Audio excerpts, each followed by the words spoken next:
হে everyone, good afternoon. আজ দুপুর দুপুর রেডি হয়ে চলে যাচ্ছি একটুখানি ঘুরু ঘুরু করতে।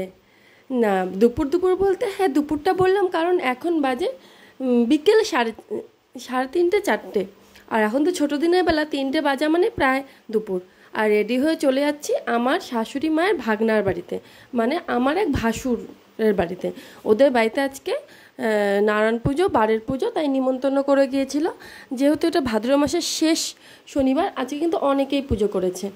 তারপর রাস্তা দিয়ে যাচ্ছি, আর এই মন্দিরটা কিন্তু একটা দুর্গা মন্দির, খুব সুন্দর পুজো হয়। প্রায় আমরা টোটো করে চলে এসেছি। এই যে আমরা টোটোর থেকে এখনই নামবো, তারপর নেমে আমরা কিছুটা দূর হেঁটে কিন্তু যাব, মানে একদমই অল্পটা হেঁটে যাব।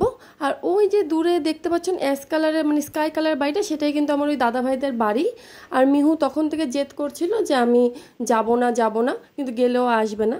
এই যে এসে দেখছি ঘরে যে নারায়ণ পুজোটা করা হয় সেই পুজোটা কিন্তু ওদের করা হয়ে গেছে, আর বারের পুজো সেটা কিন্তু হয়নি। ওটার জন্য ওরা তখন কেবল ঠাকুরমশাই বসলো, আমরা তখনই গিয়েছি। যাওয়ার পর সেখানে মিহু খুব বিরক্ত করছিল জন্য আমি বললাম চল তাহলে তোকে একটু ভিতর থেকে ঘুরিয়ে নিয়ে আসি, ওদের রুমগুলো দেখিয়ে নিয়ে আসি। আর এই দাদাভাইরা নতুন বাড়ি করেছে, আগে ওরা নিচতলাতেই থাকতো, এখন দোতলায় মানে উঠেছে 1-1.5 বছর হলো। আর ওদের ঘরগুলো খুবই সুন্দর, ভীষণ আমার ভালো লাগে, বেশ বড় বড়, আর এত বড় বড় জানালা দোতলার মধ্যে। আর ওই সাইড দিয়ে এত সুন্দর একটা পরিবেশ না ওদের, একটা মাঠ টাইপের পুকুর আছে, খুব সুন্দর আর কি, জানালা দিয়ে দেখা যায়। তারপর মিহুকে নিয়ে আমি এদিকটাতে চলে আসলাম। ও তো এখানে এসে খুব খুশি, ও খেলাধুলো করছে। ওর খেলাধুলো মানে কি, ওই দুষ্টুমি করা। আর যতবারই আমি দিদিভাইদের বাড়িতে আসি, আমার কিন্তু এই জায়গাটাই সব থেকে প্রিয় জায়গা। আমি এই জায়গাটাতে বেশ অনেকক্ষণ টাইম কাটাই, এখানে থাকতে আমার এত ভালো লাগে, সঙ্গে যদি 1 কাপ চা বা কফি হয়। যাই হোক, তো কালকে কোনো চা কফি নিয়েই বসিনি, অন্য সময় বসি, আড্ডা দিই আমি, দিদিভাই, আমার ননদ যদি যায়, আমার ননদ, একসঙ্গে সবাই মিলে। আর তারপর একটু কিছুক্ষণ সময় কাটাতে না কাটাতে ওইদিকে মিহুর চিৎকার চেঁচামেচি, কারণ ও আর আমার ননদের ছেলে যাচ্ছে মৈনাক, দুজনে মিলে এত দুষ্টুমি করছিল। তো ঠিক আছে চল, আমি ওখান থেকে চলে আসলাম। আর এটা দিদিভাইদের আর একটা রুম। আর আমার যে দিদিভাই আছে, মানে আমার যা, ও কিন্তু মানে পড়ে গিয়ে এর আগের বছর দুর্গাপূজার পরে আর কি, কালী পুজোর পরে সিঁড়ি থেকে পড়ে গিয়ে পা ভেঙে গেছে, অনেক দিন অসুস্থ ছিল। আর যার জন্য এখনও ঠিক মতন করে কিন্তু কাজটা সেভাবে করতে পারে না, ঘরটা গুছিয়ে রাখতেও পারে না। আর ওদের বাড়িতে সেরকম কোনো লোকও নেই। তারপর মিহু বললো আমরা ছাদে উঠবো, তো এই যে ছাদে চলে এসেছি। আর এই দেখো ছাদে, দিদিভাইদের ছাদে কত রকমের গাছ। আর এই গাছগুলো কিন্তু সত্যি বলতে আমি সবগুলো চিনিও না, আর সবগুলোর নামও জানি না। এখানে কতগুলো চেনা গাছ আছে, আবার কতগুলো অচেনা গাছও আছে। তবে তার মধ্যে আমার সব থেকে অবাক লাগছে এই বড় বড় এই অ্যালোভেরা গাছগুলো। আরও ছিল এখানে যেন অনেক, আর একটা দুটো না, প্রায় এখানে 25-30টারও বেশি অ্যালোভেরা গাছ ছিল। আর মিহু তো এসে এখানে খুব আনন্দ পায়, সব সময়ের জন্যই এই বাগানে ঘুরতেও খুব বেশি ভালোবাসে। এই দেখো, এটা কি গাছ রে মৈনাক, এটা মৌসুমী লেবু গাছ নাকি? এই দেখ কি সুন্দর, ছাদের মধ্যে মৌসুমী লেবুর গাছ, ছাদের মধ্যে যে ছোট জায়গায় আম গাছ, তুলসী গাছ, আর এটা একটা হলুদ রঙের জবা ফুলের গাছ, এটা সাদা ফুলের গাছ। আর এটা বাহ, এই জবা ফুলগুলো তো খুবই সুন্দর, কি কিউট এগুলো জবা ফুল। এই যে এগুলা ভিতরগুলো লাল লাল থাকে, কি দারুণ, ভিতরের একদম মিডলে যেটা পুরোপুরি লাল, আবার উপর দিয়ে একবারে হলুদ। আর এটা কি গাছ রে মৈনাক, এটা এই যেটা, এটা যে কিসের গাছ? ও ওই যে এই গাছের ফুলগুলো রাত্রে ফুটে, লাল রঙের যে হয় না? না না লাল না, একটু না, ওটা তো একটা। ওরা তো মনে হচ্ছে আজকেই সব জামা কাপড় কাচ্ছে, কত যে জামা কাপড়।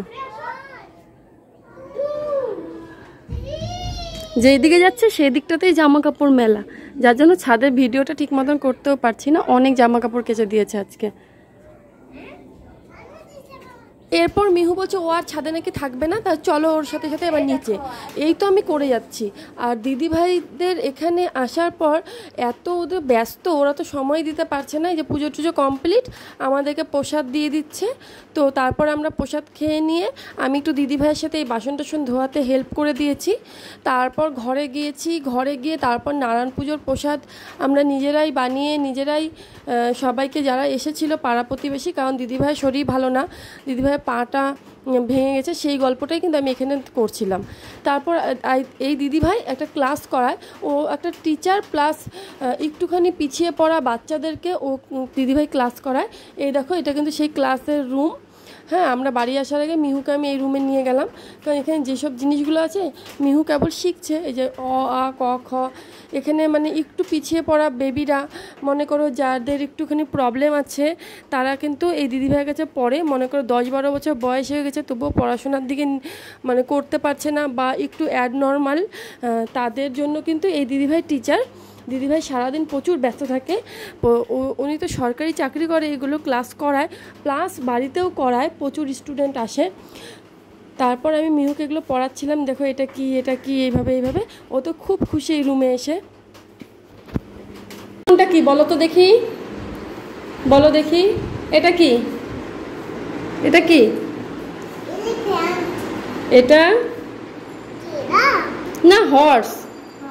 তারপর এটা zebra, giraffe, donkey, kangaroo, sheep, hippopotamus, crocodile, তারপর ক্যামেল, টার্টেল, কত কিছু দেখেছো, কি সুন্দর। আর এগুলো পড়ো, এগুলো পড়ো তো মাম্মা, এগুলো পড়ো তো। কখ,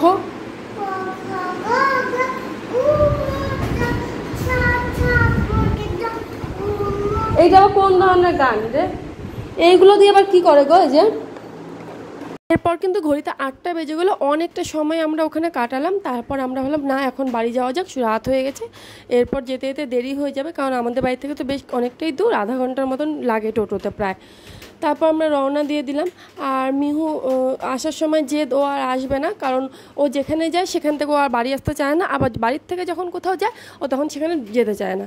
এটাই হলো ওর লাইফের সবথেকে বড় প্রবলেম। তো আসবে না, কারণ ওখানে খেলছিল খুব সুন্দর বল টল দিয়ে, যেহেতু বাচ্চাদের ওখানে প্রচুর জিনিস আছে। তারপর আমরা চলে আসলাম এখানে, টোটো খুঁজছিলাম, একটা টোটো প্রথমে পাচ্ছিলাম না। তারপর 2-3টা টোটোর পরে একটা টোটো পেলাম, তারপর সেই টোটো করে আমরা কিন্তু রওনা দিয়ে দিলাম।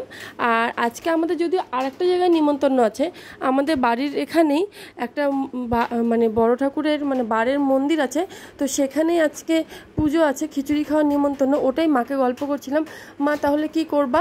তো মা বললো চল তাহলে ওখানেই নেমে যাই। তো বাড়ির থেকে একটু আগে, তো সেই জায়গাটায় আমরা টোটো থেকে নামলাম। নামার পর এই যে আমরাও খিচুড়ি কিন্তু খাইনি, মা আবার আমাদের পরিচিত বাড়ির থেকে একটা ক্যান জোগাড় করেছিল।